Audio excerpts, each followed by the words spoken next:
Welcome back to the channel. In today's video, I'm going to show you guys how to add a YouTube button to your TikTok so you could send your TikTok followers to your YouTube channel just by clicking a button on your TikTok profile. Really easy and simple to set up. So if you guys head over to TikTok and open that up and go over to your profile page, all you have to do is click on Edit Profile, and you'll see at the bottom here it says YouTube, Add YouTube to your profile. You want to go ahead and click on Add YouTube to your profile. It will then open up Google Accounts. You will then have to sign into your YouTube account here, so I'll go ahead and do that.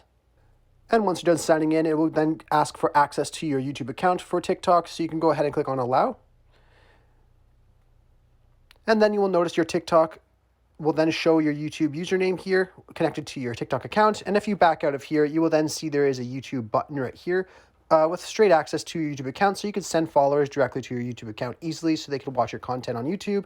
Anyways, I really hope I was able to help you guys out with showing you guys how to do this. If this video helped you out, be sure to leave a like on it and subscribe for more. Thanks for watching.